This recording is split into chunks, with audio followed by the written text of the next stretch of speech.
we get to actually fulfill our promise today to our listeners. Right. We have a guest. We have a guest. And despite all this crazy all this equipment, technical stuff. yeah, right. So we actually had to go back to the way that we used to do it with the clip-on mics. And we got, speaking of Mike, we have our guest, Mike DeJong, in the studio with us today. And I'm excited to talk to this guy. I am too. I liked the book a lot. So, Oh, yeah. The book was great. So I'm really excited to talk to him, Speaking of the book, his book is called Grow Smart, Your Path to Freedom, Master the Transition from Operator to Owner. And so what Mike has done, he's somebody who spent years helping business owners escape the trap of being the bottleneck in their own company. Mike, as we alluded to, is an author. He's a business growth strategist, a speaker, and the founder of MikeDeJong.com, where he helps entrepreneurs build businesses that are scalable, systemized, and actually give them their life back. Our guest, Mike DeJong's message is simple but powerful. Most business owners don't have a business, they have a job with overhead. And if you're in this industry, you know exactly how real that is.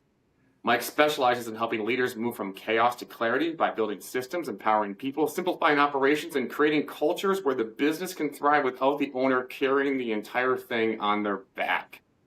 If you've ever felt stuck inside your own success, this episode is for you. Mike DeJong, welcome for the second time in as many weekends. How you doing? I'm so excited to be here, and we're never going to let little technical difficulties slow us down. No, Bumps in the road. How true is that in this industry, right? Is this not a microcosm of the industry itself, whether it's SOS Taco, a POS crashing, or what was it, Subway, the help desk at Subway, at Subway, like you got to find a way to get it done, and here we are. That's right. There's always a way. There's always a way. That's right. That's right. So, David, did you have any? I'm sure you got thoughts. Mike, why don't we start out with just a quick synopsis of your book? If you wanna just give us a quick synopsis, and then we can, delve into some questions. I wrote a ton of questions, but I'm gonna skip a lot of them. So. Yeah, isn't that the way it goes? We write stuff down and then we have a conversation. And you're like, how did I end up here? Right, exactly. So the book, through stories, kind of covers my journey from discovering I was the bottleneck or a pure operator or someone who had a job with a hell of a lot of overhead. Through my process, my journey of figuring out how to build the systems and the processes, get the right people around me, and build the mindset to be able to make that change, to the point where I went from I was on a. You guys are Midwest guys. You ever have those Februaries where you have 80 degrees in one day and then the next day it snows? Oh yeah, I just read. In the Midwest, the difference between a warm 40 degrees and a cold 40 degrees. Yeah, it's so accurate. Some of it's like it's really warm in the spring, really cold in the fall. Right. But I had one of those. I'm like, I am a business owner. I got into business for freedom so I could travel. I'm leaving for Mexico. This is a Sunday. Tuesday, I was on an airplane. I land. I turn on my phone because I'm truly an operator at this point. And I got the palm trees going. I got the warm breeze. I got Bob Marley playing. It's one of those places where you get off the airplane on the air stairs. You don't go into a terminal.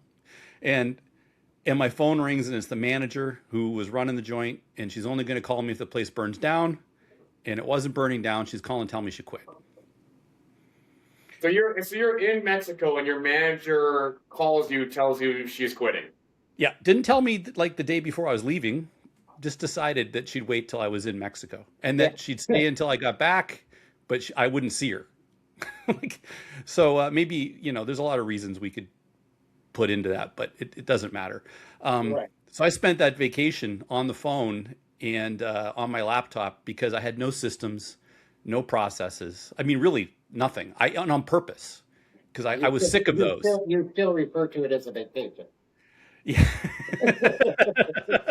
Well, I did get a little pool time, and it was a change of location. So I'm gonna call it a vacation. I'm gonna call it a win. But that was the pivotal moment, and then my journey from there on how to get to where I could be today, which is coming to you live from an Airbnb in Galveston, Texas. I'll be here another week, and then I'm gonna do a couple weeks in Virginia, go to Wisconsin for a couple weeks, a fishing trip in Canada, then to Then I got some speaking engagements in Colorado for a month, like, like the freedom that I wanted. And I Right. built that, and I kind of outlined the path and how other people can do that in the book, because I got so many friends, so many colleagues are kind of stuck in this groove where they own a business, but they're operating it, and they don't have whatever freedom means to them. They don't have any. Yeah, my wife calls it, they bought themselves a job. Yes. You know, You traded in 40 hours a week for 100 hours a week. You traded in a paycheck for, oh my God, I got to do a third mortgage on the house. Yeah. right. And you're always the one that gets paid last. If there's anything left over. If Yeah. there's anything, yeah, right. Yeah. Exactly. Right. Exactly. Or you think there is because you don't understand cash flow, and then you put yourself into jam a few months later. I did that too. Yeah. Yeah. Hunter's heard me talk a lot about cash flow.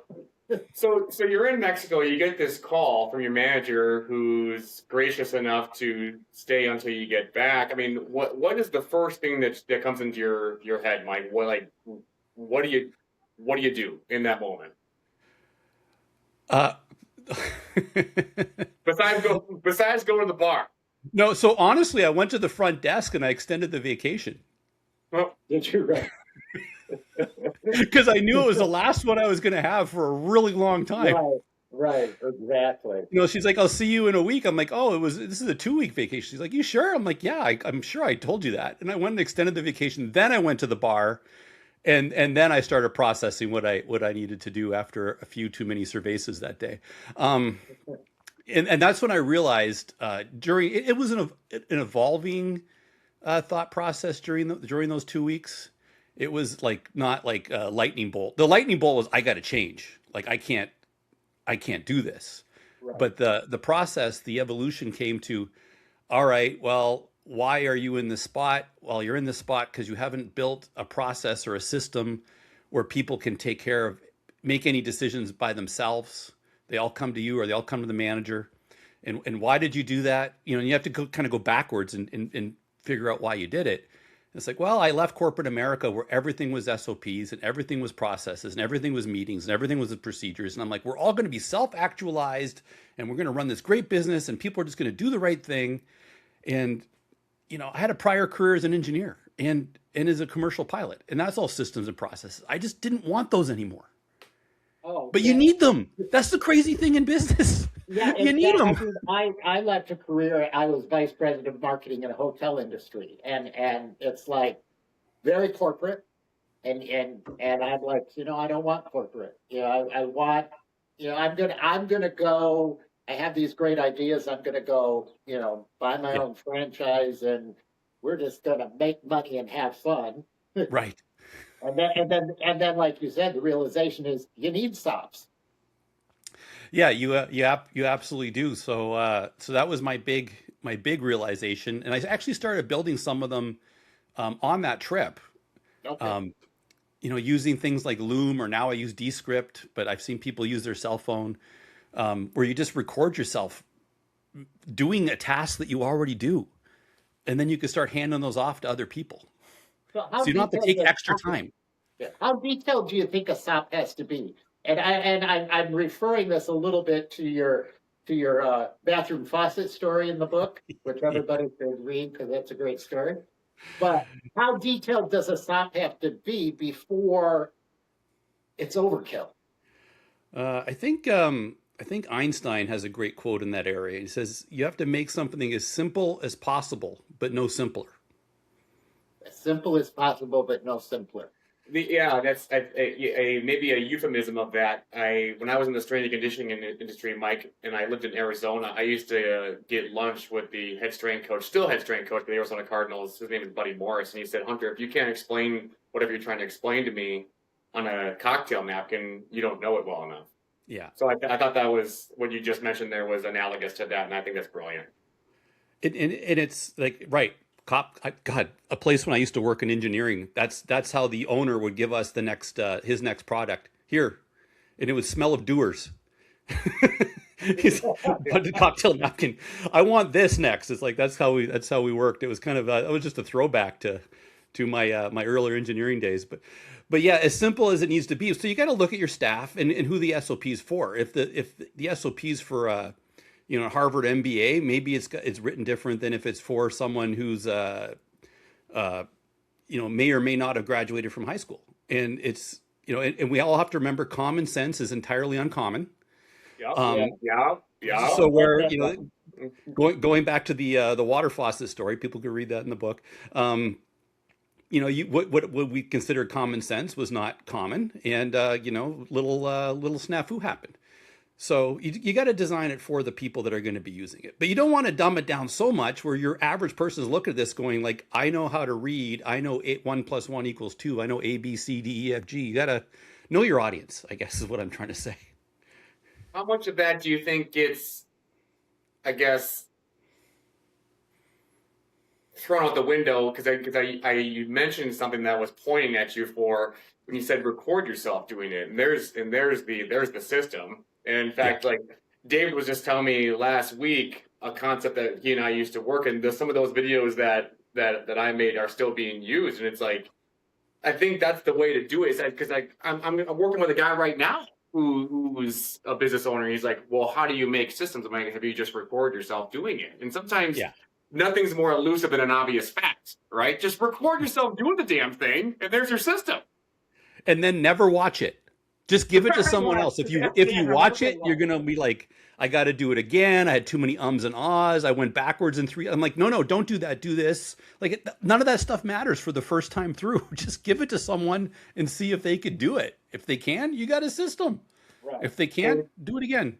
And see if they can do it, right? Like, there's so much wisdom and empowerment in that statement right there, Mike. Why do you think so many franchisees don't operate with that mindset? Just let them see, just show them you can do it. Let's see if they can do it, right? Well, no one could do it as good as me, Hunter. Right. No one. Right. Even if I record it for them, no one could do it as good as I can. So why bother? That's why. That's the mindset and I had that mindset. I bet you guys have had that mindset in the past. Oh, yeah. I mean, and to some small degree, we probably still do. Definitely. I mean, and Hunter, I've said this a lot of times, is the more I learn to let go, the more I grow. Yes. And hard thing. I mean, you talk about moving from an operator to an owner. I always said we've got to get out of the entrepreneurial thinking and move into executive thinking. That's a great way of talking about it too. Yeah, it's you got to stop working in the business and start working on the business. How in the business but on the business? We say that a lot too. But how can someone? I mean, I think it's really hard sometimes to be self-aware when you are, so in the weeds and you've not invested millions of dollars in, and like you said, the third mortgage, and am I going to feed the family tonight, or do I have to feed the minimum wage employee at the store? Yeah. How can someone tell if they are trapped in that operator mode? Sometimes it isn't the Mexico, the lightning strike kind of thing. No, but it's a good tell. I asked them, when's the last time you took a vacation? Right. And they'll be like, well, last week I took a long weekend. I'm like, did you leave your phone at home or were you on it the whole time? Oh, I wasn't on it the whole time. Were you on it at all? Yeah, I got a few phone calls. There's some things I got to take care of. You're still somewhat, maybe not all the way, but you're still somewhat an operator. Oh, yeah. I mean, I know in the beginning when I would go away and I'd have my phone with me. Well, actually, we're going back 30 years, so I had a pager. Your pager. I remember the pager days. But if I didn't get a call, I panicked. Yeah. Because we must be screwing something up. Yeah, and my wife is reminding me, David, that's a great thing. You didn't get a phone call. And I'm like, something's wrong. Yeah, it's definitely a mindset shift. So if you can get that, if you could definitely, like, and how do you make it? How do you first you have to identify that it's there. I got a quiz in the book. I'll have it online here shortly where it's free. Great quiz. Yeah. It's like, if you could do these things, you're an owner. If you can't, you're an operator. And that's fine. It's not a judgment thing. It's just a reality check. Yeah. So And then Mike, once you, go ahead. oh, go ahead. Sorry. I lost the train. Go for it, man. My fault. I was going to talk about leaning into more of that mindset of the owner. So like, what is the psychology of true ownership? It's the psychology. I mean, that's a great question. Holy cow. No one's ever asked me that. He's getting really highbrow here, so. No, so the psychology of the true owner is still being involved in your business, but not having, like, trusting that it's going to run without you. I'm trying to think how to simplify, how to make it simple, but not any simpler. How do I describe this? Give me a second here. This is going to be brilliant. Yeah, probably not. Anytime I say that, nothing brilliant comes out of my mouth. It's when I'm not thinking about it. Well, one thing when we were trying to get this damn thing to work last weekend, that David and I looked at them, it's like, yep, this guy gets it. This guy gets it. One thing that you said that was brilliant, Mike, and I think, if I may be so bold, might be tying into the psychology of true ownership, is you said you got to let your people fail, and you're going to lose a lot of money. Oh God, yes, that's part of the process, right? And I think it's more expensive early on than later on, because you learn to hire better people, you learn to put better systems in place, but it never completely goes away. But if we're honest with ourselves, even when we're doing it because we're the best, there's still things we screw up that cost us money. Oh, right. But we just move on. But when someone else costs us money, it's like, oh my God, Hunter, how you spent $15,000? What are you, crazy? We'll never get that back. Yeah. Meanwhile, you spend $50,000 on something that you're just like brushing under the carpet. Like, you got to be real with yourself that you've made these mistakes. They're going to make these mistakes.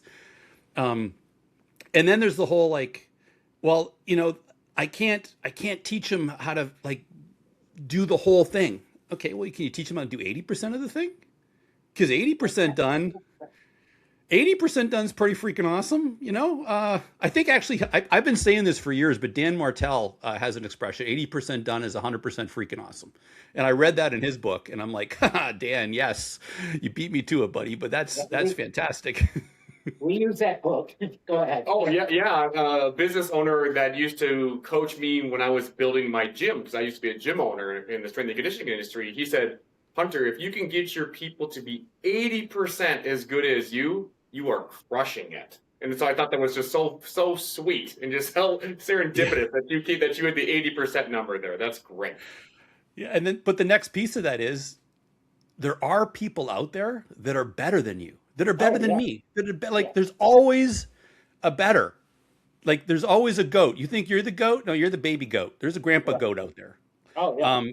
So I started asking the question after I got to the 80% thing.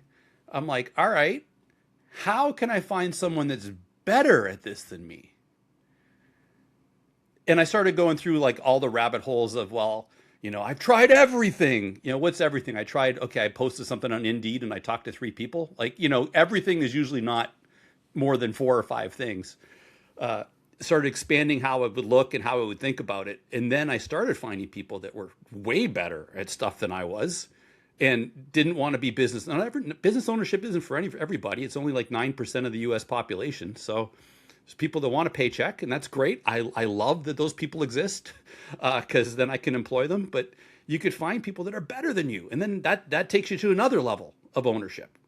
Right, exactly. And if, I think that franchisees, entrepreneurs, people that want to start business, we do have a little bit of an ego. And we have to check it sometimes and say, you're not all that, and there is someone who knows more than you, and you have to be great. You have to be okay with that, because if you're not okay with that, you ain't going to grow. That is so true. It's a mindset shift again. You're right. Exactly. I think for a lot of people, business owners in particular, but in the U.S. in general, we identify ourselves with what we do for a living. Exactly. Yeah. And like, what's the first question? Almost always the first question someone asks you: your name, and then what do you do for a living? Yeah. Where do you work? Yeah. Yeah. exactly. And really, you don't get that in a lot of other places. It's just here in North America. But so you have to start to change your identity. You could be a business owner, but also I'm a kick-ass dad, or I'm a beach bum, or I'm like, I don't know, whatever. Like Right. I'm an animal rescue specialist. I'm a stay-at-home whatever. Like whatever you want to be, just start changing that identity. And if you have less identity on your job or your ownership of this company, it's easier to hand over the reins to other That, people. There's less that's, ego yeah, around it. I mean, that's perfect. That's great advice. Um, I want to go back a little bit to structures. We talked about SOPs. I mean, some of our audience, may not know a SOP, but how do you create structures, SOPs, processes, without becoming so corporate and rigid? Mm. So part of that is again building it for the right audience. So you can have some leeway in these things, but it's I've learned I had no guardrails at the beginning of my SOPs. They would Oh, be, yeah, 7+1 equals 8, 4+4 equals 8, 6+2 equals 8, 9 - 1 equals 8. Just get me to 8. If you get me to 8, I'm happy. Like I don't care how you get me to 8. And right, then you learn that maybe the best way is 4+4. So you want everyone to do that, but not everyone can. So maybe it's 4+4 and 5+3. As long as you're in this area within these guardrails and you're comfortable because you could do it without having to change. People hate changing. If you could do it without a lot of change, then I'm happy too, and we're getting to the right place. right. And But and but and and, also have. and, Oh, go ahead, please. and you put up, these are the non-negotiable guardrails. Right, But inside of that, go. right. And Tighten so that how up do as we much as you can. yeah, yeah. How do we get more franchisees and leaders in the industry to get out of their people's way like that, Mike? Because it's almost just like, in some ways, to our audience right now, we might be something like an echo chamber of confirmation biases right now. But it's just like, why there are so few people like us right out there where it's like, yeah, just get me to 8. I don't care how you get there, just as long as it's legal, moral, and ethical. Why does that not exist more? Why is it not more prevalent in the industry, Mike? So it's a two-prong answer. I might go on for a minute. So the first side of it is there's three main archetypes of business owners. And the other side of it is understanding the six human needs. So let's start with the three main archetypes. I call them the GSD, the get shit done people. And that's 80% of your entrepreneurs. Like they did a job for someone else. I could go do this myself and do it better. So they go do that. Then you have your architects. Those are your people. And those maybe 10% of the entrepreneur population. Like I love building systems and processes. I don't know how to get anything done. I don't know how to go kill anything to drag it in to eat it, but I'm really good at processes. And then you got your hunter, I call them. Those are your people that are always chasing the shiny object syndrome or the woman in the red dress. They always got a new idea. They're always chasing the next deal. Um, and that's about 10%. And they all have pros and cons, pluses and minuses in how they operate their franchise. But let's focus on that 80% GSD people. Right. They're used to getting shit done. That's what they do. And anytime I can relate to, I'm just so you know, hi, I'm a hunter. I have a problem. Like my name isn't Hunter, but I am a hunter in the three archetypes. So I was the person that was always getting in the way of them getting stuff done. But so you're like I could go do this. I could do it 20 times faster than anyone could do it. I could do it 15% cheaper. I don't have time to go and hire someone. I don't have time to train someone. You don't have time not to, obviously, but that's kind of where the mindset goes. And even though they might want to, there's just not enough hours. There's 168 hours in the week. They're already working probably 80 or 100 of them. They got to Right. sleep some of them. They got to eat some of them. Maybe they want to see their families once in a while. Like there's just should probably bathe. That's important.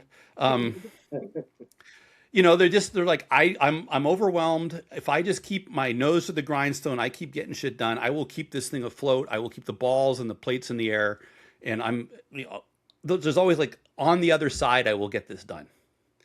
But then you look at the six human needs part of it, and we all have these to some degree, but one or two of them tend to be more prevalent in each of us. We have one or two like homes, human need homes, and those are certainty. People need a lot of certainty in their life, or variety or uncertainty. Some people need a lot of variety in their life. Significance. Some people need a lot of significance in their life. Love or connection. Love's the highest standard, but a lot of us these days are settling for connection. And if we get those met, then we're looking for growth or contribution. And a lot of our GSD folks are franchise people like myself, are really stuck in the certainty and the significance. So they're certain that they can get it done if they do it, but they're not really certain if they hand it off to someone. Right. And then there's a certain amount of significance that goes with that. I did this. This is my business. I am running it. And if I have someone else doing it, then I have less significance. This is not like a mind. They're not thinking those thoughts, but they're building their life around these invisible, or maybe not so invisible, human needs that they're trying to meet. I know that was a lot. I'm processing here because yeah, you're spitting a lot of truth here. So how do you coach that entrepreneur, that GSD person, who and I totally agree with you with the the certainty and the, what was the other one? Significance. Significance and certainty. And Yeah, I those think are the two big ones. I think that ties in a lot with me. There is a little bit of ego in entrepreneurs and franchisees, right? So that Oh God, yes.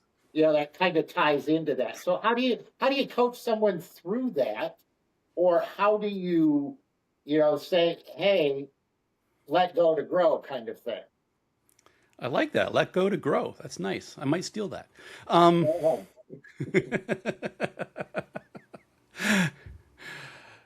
So initially, it is getting them to let go of something, and often they don't want to let go of anything. Like, no, the things I am doing are the things that I need to do, or else this business will fail. I'm like, all right, what if I put a gun to your head and I'm going to pull the trigger if you don't let go of something?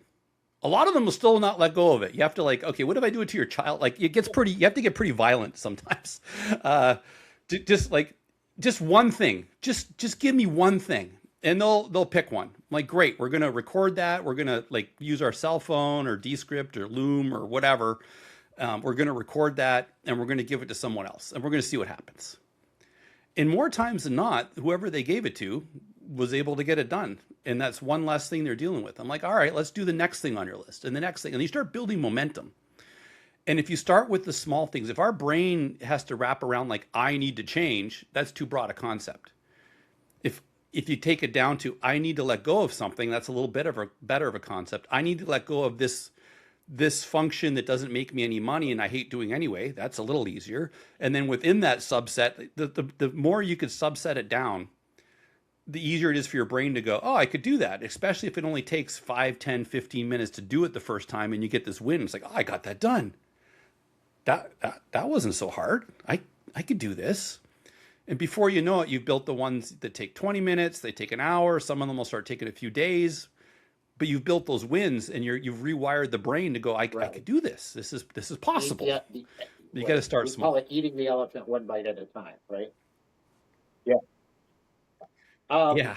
So involved absolutely. in that, to me, and what I'm hearing is there is definitely then coaching on the trust kind of factor. Yeah, I think that realization, and what did you say? Trust without authority, I think you said in your book. Yeah. If you say I'm going to delegate this to you, but I'm going to give you no authority to do it, or I trust you to do this and I've given you no ability, no agency in getting it done, you haven't really delegated anything. You've just caused a problem. So how you go all from you've done. Yeah, no kidding. It's you just mentally masturbated. I mean, you create this nice accountability chart, but you have to give it no authority, right? Sorry, you had more on that. I mean, so you talked about coaching the GSD person, let's take this small thing and build a process around it and then give it away. How do you then coach them through you're going to give it away with trust and authority? So it's building the factors in. How do they win? If I give this to you, this is how you win. Because if you win, I win. So it should be done in this amount of time, or this should be the end result as a minimum, or this many widgets should get built, or like whatever the end result is of handing it off. I see a lot of people, they hate doing their schedules, so they'll hand that off. That's one of the first things, even though maybe it's one of the harder things to hand off properly. We were training, district managers and managers that I would always say the hardest part of your job is the schedule. Yeah. You have to have the right people on at the right time, not too many. The people there have to have the right training. So don't spend too much money on it. Let's talk about schedule specifically. It's tough. How do you delegate a schedule with authority?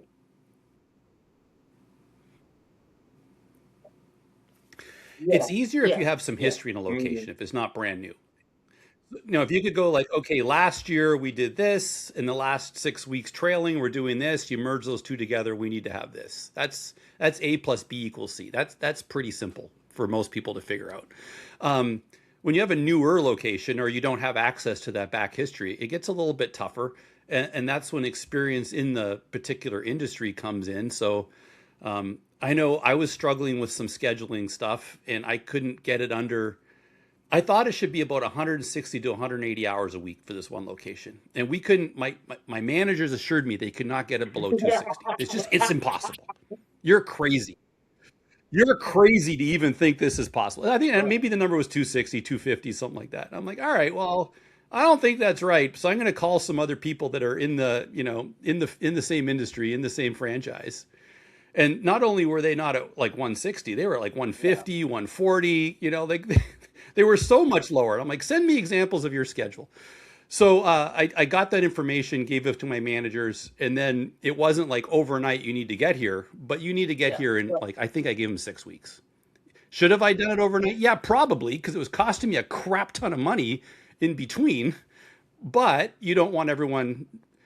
Let me rephrase this. You usually don't want everyone to walk out on you. I have had that happen. I mean, it goes back to your thing, Mike, you said earlier about common sense not being so common. I mean, the amount of operators that I've been involved with that have more of that mentality where it's just like, okay, you need to be here yesterday, right? And just it's demoralizing. You're going to burn people out. The things that we were talking to you about yesterday, it's like you're not going to go from doing 0 push-ups to 10 push-ups in overnight. Like you've got to get stronger to that point, which is why, and David's probably gonna roll his eyes because he's heard me say it 1,000 times that I am such a proponent of being physically fit to do this job, because it changes your people's perception of what hard actually is, and it actually gives them the literal capacity to do more on the job. And so with that, I kind of want to piggyback, like, you talk about in your book about working out. So what is your workout routine? Because I know in the book you talked about it helping you bounce back. And how do you think that we can empower our people more in the industry to be physically fit? Because it does help with something like what you just talked about, with being fit to serve. Yeah, I'm a huge proponent. I'm right there with you, Hunter. And the doing something hard piece, like not the first really hard thing. I've been out to 50 miles ultra marathon distance. And if you look at me, I'm not a marathon runner body, let alone ultra marathon body. But at the same time I'm training for that, I was also building this business from 0 to $1.2 million this first year, which was unheard of in this particular chain, because I was doing something hard. I had the mental capacity to do something hard. They kind of went hand in hand. And I looked historically at any time I'm in these ebbs and flows. When I'm in the ebb, I'm like, oh, I'm only hitting the gym once a week, if at all, and I don't have any hard goals that I'm working towards, or so it was a real epiphany for me that working out or having some hard challenge in your life other than your business will really help you figure out the hard stuff in your business. And then to answer your micro question, I work out 6 days a week. The seventh day, I say I rest. I probably still walk 20 or 30,000 steps. That's an easy day. But the last hard goal was, and I'm 55. The last hard goal was I want to be able to do 200 pull-ups, and I could bang those out like tomorrow or later. I say tomorrow because I already actually did that earlier today before I got on. And for a 55-year-old guy, that's pretty I did the same workout with my son, and he couldn't make it past 30, and he's 26. Yeah, I mean that's so affirming to hear, Mike, and I thank you for sharing that for our audience as well, because otherwise it's just me saying it all the time. And one of our newer shift leads, he came to me and said, "Hey," he said, "Hunter, how do I get better?" And because he wants to be fast on the line, and I said, "I think you need to get more physically fit, if I may be so bold." Right? Start doing harder things, getting yourself in shape. For me, I'm a sprinter, and quite literally, that allows my brain to operate at a faster processing speed so that I can solve faster problems in a chaotic environment. Well, that's directly conducive to the job, right? And when you're in a rush and things are going wrong, how do you problem solve very quickly in those things? And it's just, again, like we talked about earlier, like nothing's more elusive than an obvious fact. Like just get in better shape. And you'll be more fit for the job, right? So just thank you so much for sharing that, because again, it's just something so simple, right? It's Occam's razor. The best solution is usually the simplest one, right? But for whatever reason, we're not adopting those things. And and I'm sure you've read this book. If not, I would highly recommend it. It's called Tough Minded Leadership by Joe Batten, and that's one that I'm reading right now. And he talks about one of those areas of fitness for leaders is physical fitness, right? Yeah, it's a mind, body, soul thing. They all have to be in alignment, or else you're not going to be at your maximum self. I want to put a caveat when we ask people to be fit, though, is if you go from multiple hundreds of pounds overweight couch potato to I'm going to run a marathon in 6 months, it's probably, I'm not saying it couldn't happen, but it's probably not going to happen. So pick a goal that's tough but doable. It should be tough. It should be like, I really got to stretch to get this done. I always say goals but should doable. be challenging but attainable. Smart. Yeah. Smart goal. Yeah. Specific, measurable, actionable, realistic, and timely. Yeah. Right? Yeah. So I want to circle back a little bit, because you do talk about micromanaging, and that's something that Hunter and I talked about on the podcast quite a bit. I mean, we kind of focus on micromanaging and leadership, but back to the schedule thing where we are delegating with authority, and the guardrail is you have, whatever it is, you have 180 hours, and here's the schedule, go. How then do you get franchisees, the GSDs, from not, hey, I want to see that schedule when it's done. Now I'm going to rewrite it, because even though you hit 180 hours, I wasn't pleased with it. And then they start, even though they delegated it, supposedly with authority, they're still micromanaging the schedule. And I'm just using that as a small example. But how do you then get the GSD, the franchisee who it's like, I've got to get this done. Well, I've delegated off the schedule, but they're still micromanaging that. Well, yeah, because it's insane. Because then they're not even the franchisee; they're the restaurant manager, right? At that point. So, but how do you coach people through that micromanaging kind of mentality? Right. So I asked them to put guardrails around their own brain. It's the conversation start, like keeping it schedule specific. The conversation starts, all right, so before you delegate this, what's good enough? Because we're probably not going to get perfect, but what's good enough? And they might have missed, maybe they need 3 people on this one shift and they only scheduled 2, or the overlaps don't completely match up, or, whatever. Like what's good enough? And once all right, can I get that in writing? And then what if it's not good? Like then there's different levels of not good enough. It's like, okay, if they missed a target by 10 hours, can you live with that initially? And you can give some feedback like, hey, next week Right. or however often you're doing the schedule, I would recommend looking at this. Not you should do this or you will do this. I would recommend versus like, oh my God, this is a complete shit show. Like I obviously got to redo it. So if you're in those first few levels where good enough, great, and even if it's not perfect, is it good enough because you want the person you're giving it to Or have a a win? fail. Or a fail, but maybe it's like, hey, this was close, Mhm. but please tweak these few things.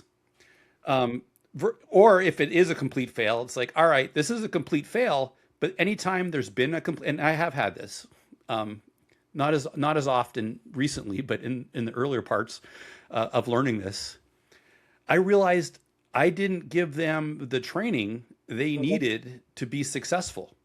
I just assumed, So oh, you're the manager, you could do a schedule. I never downloaded right, what's the in onus here then into is what's on in you. there. So then, exactly. So then I give them the training. I'm like, okay, I failed you. I didn't give you what you needed to be able to do this properly. It's obviously my fault. Right. And that takes that sting off of it. And let's go through doing one together or two together or three together, whatever it takes. And I'm going to verbal diarrhea the whole time I'm doing this, and I'm moving this person here because of this, and this is what's going on over here, and this is my thought process around this other thing, and I'm putting Sally over here because Sally's rock solid, she never misses, and that's why I don't want to put Susie there because Susie calls out every other time anyway, and this is too critical a spot. And you just talk about it as you're going through it, and then you're going to be closer to a win. You should like test that they have the ability before you drop it. But as GSD people, we tend to not do that. We're like, Hunter, go make the schedule, Yeah. go. And then the next step is Hunter, go make the schedule, keep it under 180 hours, go. And then you get better. Hunter, go make the schedule, 180 hours. This is the critical areas I want you to look at. I want you to keep customer satisfaction above this level. And this is the reasons behind it, because we only expect to make this much this week. So the budget is this for labor, blah.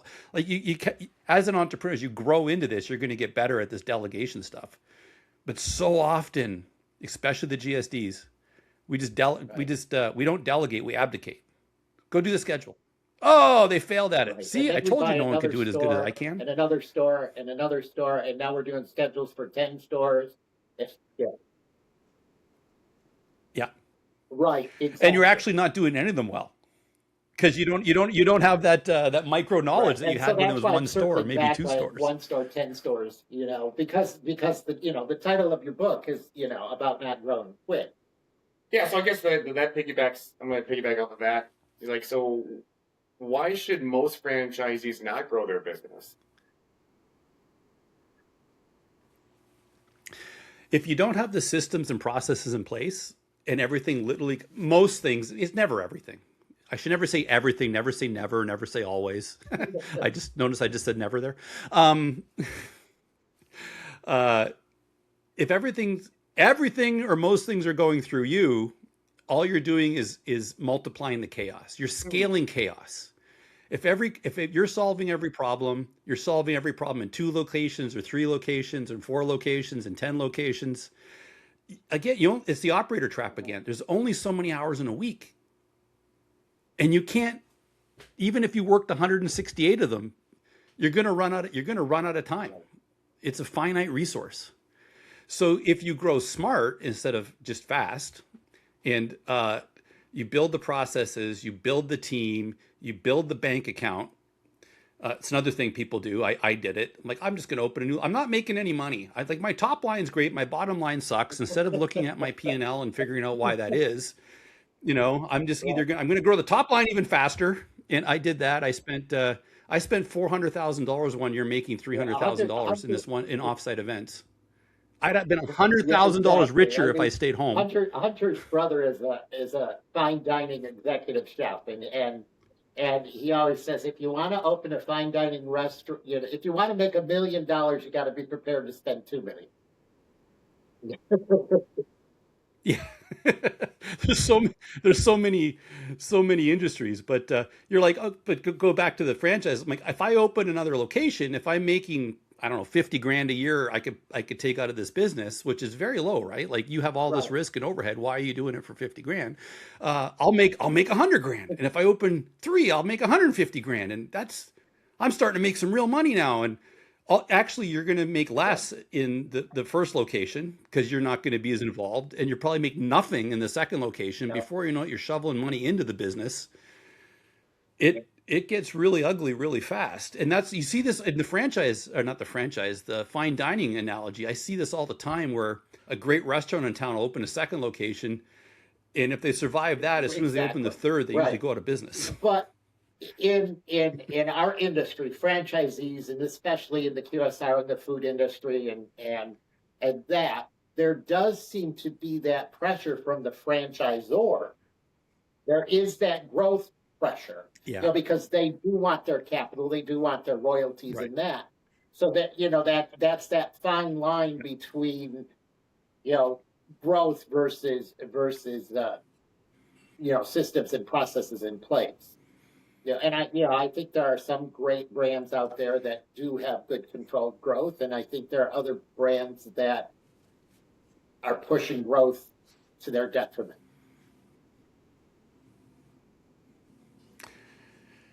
I Uh, know, I I could could too, go and off on I'm many different controlling directions with myself. Well, that. I have a question regarding that growth mindset, Mike, and it kind of is inverting the promise that you're giving in your book, going from operator to owner. I want to know if or if it's possible, and if it is possible, how would you do it? Here's the question.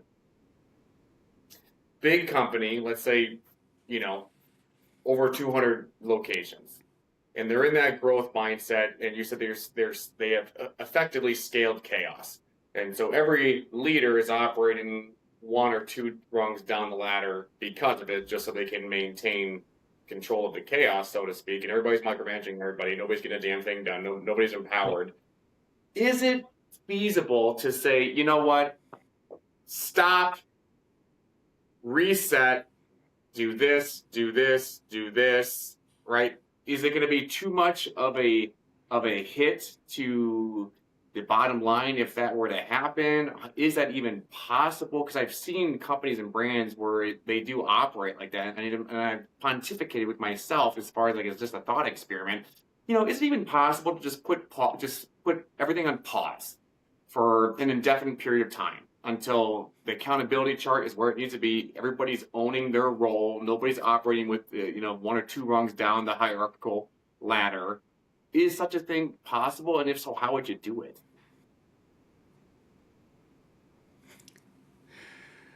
Everything's possible, Hunter.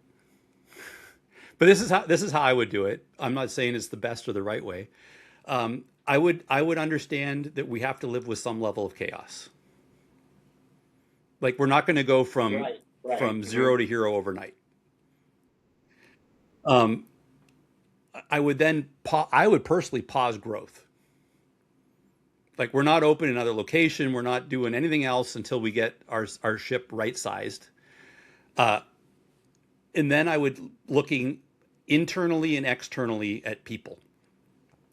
Just because you're the one that's keeping the wheels on the bus doesn't mean you're the right person for that position. And there's a certain amount of chaos when you bring the new person in. However, that fresh set of eyes and that different type of leadership will probably bring in a little bit more chaos initially, but then solve for chaos. So you're going to have a short term top line and bottom line hit. Which short term? It depends on how fast and how committed you are to this. Yeah. Right, right. And if you're hiring the right people So right and or now, empowering the I right mean, people. are you, obviously you've got a lot of wisdom and knowledge. So I think that you can consult with, the single unit operator, the 10 to 15, units, the MUOs. How, how, how, um, how large, and I know some franchisees that have 200, 300, 400 stores that I look at their businesses and some of the policies and procedures in place, and I would just, rip the paper in half. Yeah. Yeah. They're only Right. I mean, making they it because just- of their scale. Yeah, they're making it because of their scale, and they just, stack they said, oh, I need to have an org chart, so they automatically just stack, position on top of position on top of position. Right. Yeah. What right now with your business and your consulting, where would you say your main focus is? What size? It's a good question.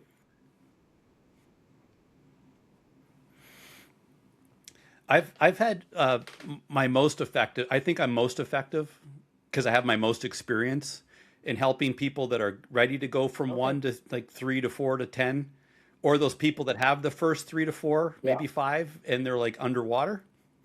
That's where I've really have had a lot of success helping people. You hear a little in that because when I lived in corporate America, it was a company that had 12,000 locations nationwide, and districts were 30 to 60 units big. And I was on the operations side, not the money making side, so to speak. So we'd have regions and districts within the regions, et cetera, et cetera. And I saw what good looked like, and I saw what horrible looked like. And I was also like, I used to get so upset.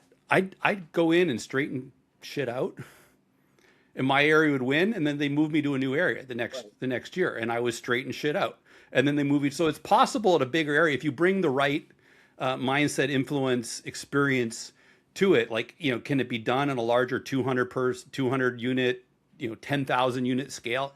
Absolutely, it can.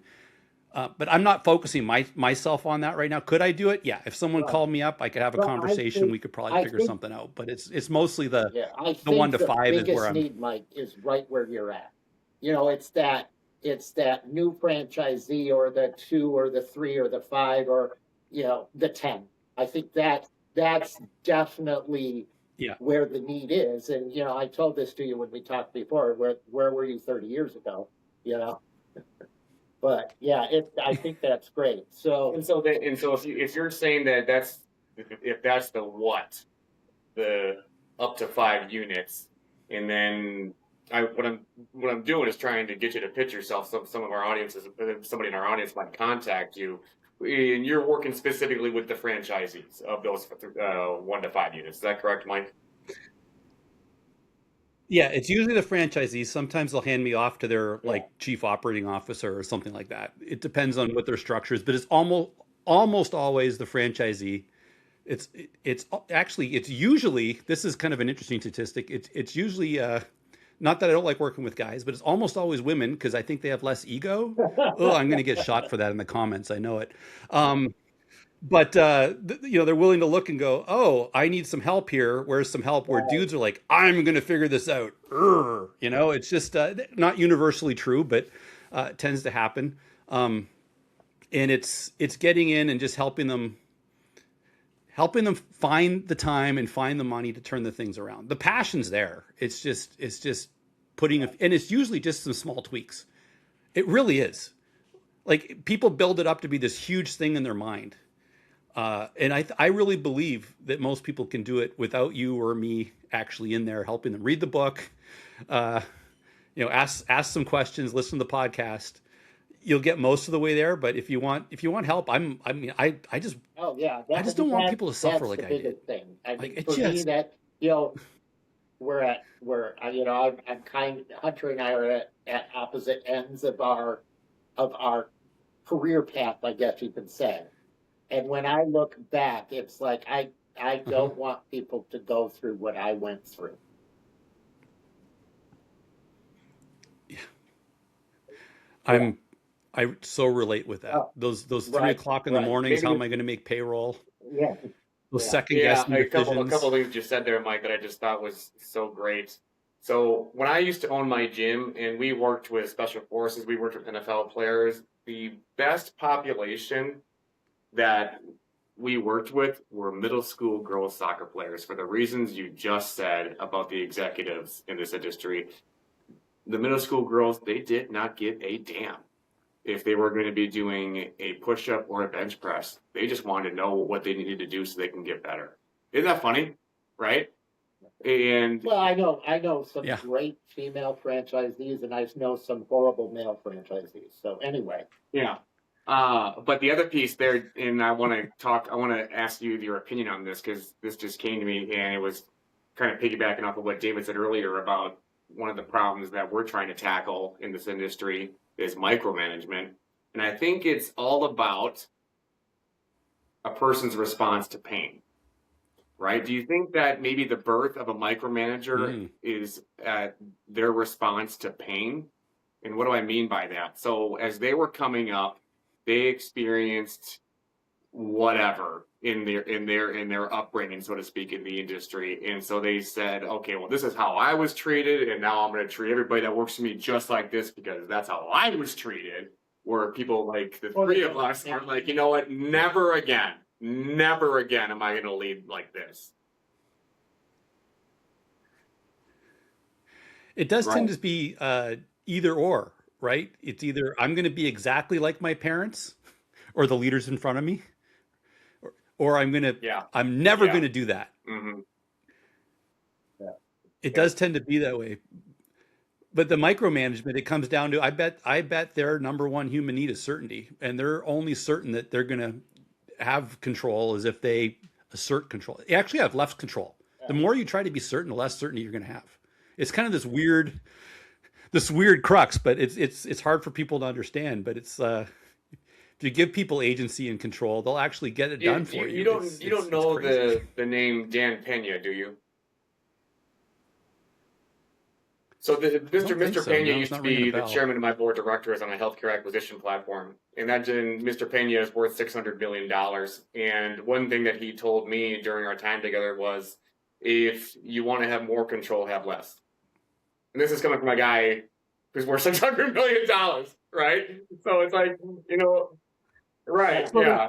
there might be something to it. Yeah. Yeah. I've heard Tony Robbins say the more uncertainty you could deal with in your life, right? the happier you'll be. In my devotional this morning, I was reading Bob Goff's, one of Bob Goff's devotional. He said, like, the difference between hope and fear is your attitude, right? Yeah. So true. So, Mike, as we're wrapping up here, go ahead. It's all the stories we tell ourselves. Sorry. Oh, it's all the stories we tell ourselves. You get a bad review from a customer. It's like, oh my God, the customer is an idiot and they didn't understand what we're doing for them. It's like, oh, I have an opportunity to fix something. One out of probably 1,000 people that we've done this to actually spoke up. Now I can make a change. Like that's same review. What is the different mindset statistic? Like, I know I've read it before, but it's like for every customer that you get a complaint from, there were 10 that had that same experience but didn't complain. Is that what it is? Yeah. Yeah, it's like 10 to 100 depending on the industry. So, this just never spoke up. As we're wrapping up, Mike, how can our listeners, and as we chop this up and post the clips on social media, how can they get in touch with you? Somebody wants to take the next step with you. What does that look like? Yeah, they could find me at MikeDeJong.com or Mike at MikeDeJong.com. Drop me an email. I'm happy. I give away 30-minute non-sales calls. Literally, just tell me what's going on in your business, and I'll give you a few things to help you out. I love doing that. Putting together. I don't have the dates. I wish I did. I'm putting together an in-person in Wisconsin this summer, which I think will be a lot of fun. We'll go into a lot of the stuff we talked about here in even more detail. I have a whole process around changing your story, changing your state instead of just change your state. I show you how to do it. How to work with AI in your business. I love a lot of that, and I by that I mean artificial and actual intelligence.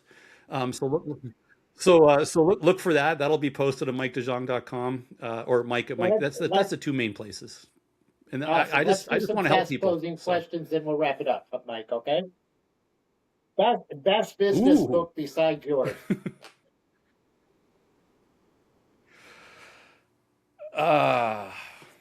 Just one. There's so many. Why just one? Predict Predictably Irrational by Ari. Okay. I can't remember his last One name, but you'll business find it. habit every Predictably owner Irrational. needs. Exercise. Biggest Exercise. waste of time for entrepreneurs. That's great. Get rid of all social media. What do you believe about leadership that most people disagree with? Oh.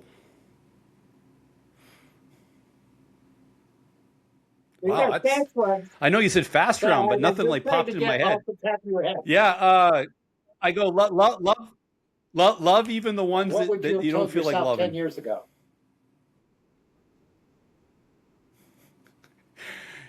Go faster.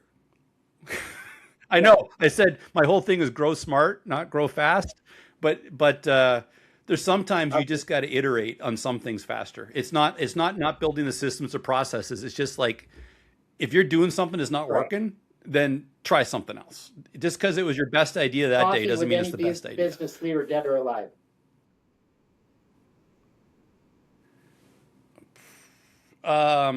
Okay, great. Elon what are you Musk. building next?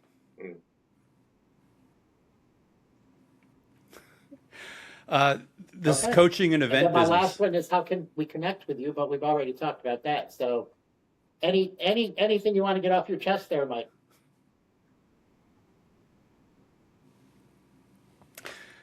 Yeah, there's nothing wrong with any of us that are in this business. We're always like, what am I doing wrong? What's wrong with me? What am I doing wrong? There's nothing wrong with you. You just need to do 1 or 2 tweaks, like a small little change here and there, and you'll be massively successful. It doesn't take much. Just got to start with what's between the ears. This has been absolutely fantastic. Mike, thank you so much for being our first guest here on Fast Food Fast Track, where we believe that fast food can fast track your dreams and then some. This has been great. Yeah, it's been really good. So Mike, thank you so much for your time, Mike. I really enjoyed it. Visit him at MikeDeJong.com. Get in touch with him at Mike@MikeDeJong.com. Go to MikeDeJong.com. Get a copy of his book. It's free. He doesn't even ask you for an email address. Just go download the damn thing. All right, start learning how you can become an owner instead of being stuck in that operator trap. Thanks for your time today, Mike. Appreciate you having me on. Really honored to be the first guest.